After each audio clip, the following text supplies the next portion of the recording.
Good sweep. Nice to see some offense.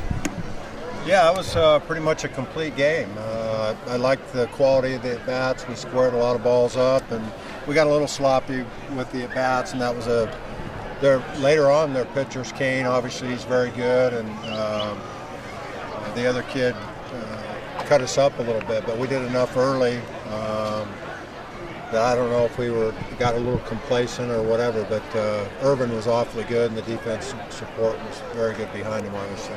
Cole's not usually a strikeout pitcher, but he had a lot of punch-outs tonight. He was real sharp. He had a good, sharp curveball that came back. He doesn't normally have that crisp curveball. He had command of all of his pitches, located really well. That's how he kind of pitched against us in our scrimmages in January, and that's probably more like what we expect him to do. Early in the season he was like that, but his ability to be that good, that long, he was special tonight, no question. Any question that he was not going to go out there for the night? He wanted it, and it was 99 pitches, and within reason, I was going to let him try to finish that, and as long as we had a 0 up, and he was probably one base runner away from coming out, and it was nice that he could get a CG and get a shutout. When you're calling pitches for him, how long does it kind of take you to get a sense of what's working for him, and how much do you adjust your calling as the game goes along? Well, tonight I didn't have to adjust anything because he had his change was good, his fastball in and out was good, and there was no adjustment at all. In fact, Graham came back to me early and said his curveball's really sharp tonight. And you could see that with the hitter's approach, but it's nice to get that affirmation from the catcher that what I'm seeing from the side is the same as he's seeing. He was really good. Like I said, all of his pitches were real sharp tonight. What's that say about your freshman veterans that are able to have that? Well, I think it's a tribute to my assistant coaches, Coach Stiles, who develops the pitcher. As I've said before, I get the keys to the car. I get to call pitches, but Coach Stiles does all the work with them. And Cole is a very focused and disciplined kid. Graham took a lot longer to get on board, but then Brett Hambright, who works with our catchers, has done a good job with him mentally as well. And Josh probably took enough criticism from us on things he wasn't doing well.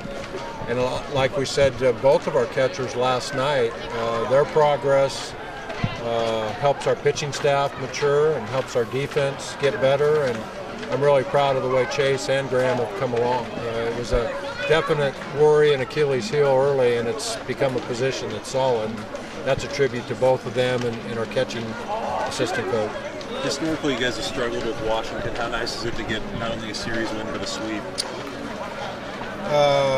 Yeah, I don't know if it's retribution or payback or anything like that, but the truth of the matter is we were 6-12 against them and 1-2 in conference the last 2 years, and it just makes you feel that much better that you were able to accomplish a sweep.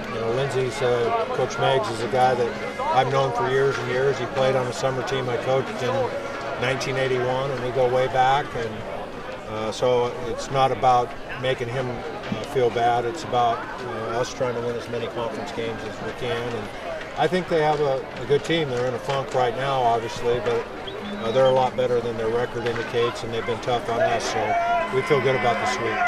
Ryan, there are issues at the plate, but how special is it to have back-to-back shutouts for you guys? Well, you can't lose if you shut them out, and pitching and defense was excellent the entire weekend.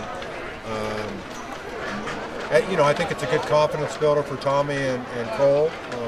Jake was solid on Friday, and we've got some guys waiting in the wings. No midweek game this week, so we'll have to do some simulated stuff and sharpen them up. The challenge in Tempe will be significant. It's a very offensive environment.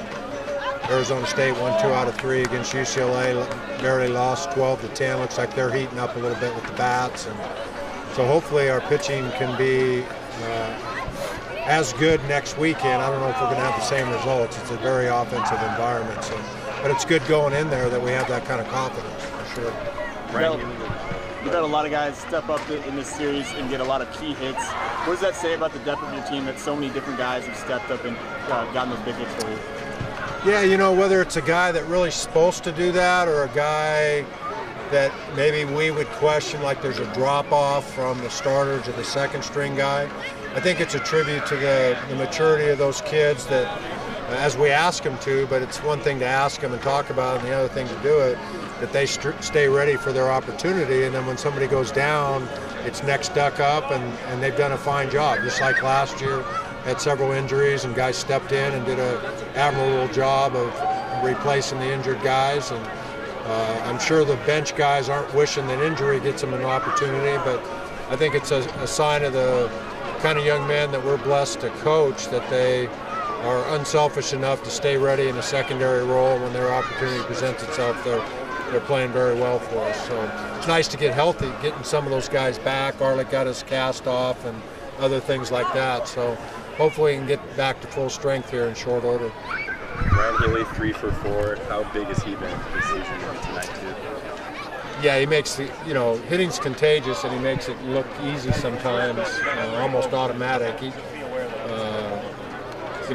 He obviously is the guy we want up with guys in scoring position, and he takes the quality about almost every single time. So so far, he's had a very good year. Hey, George, thanks, guys.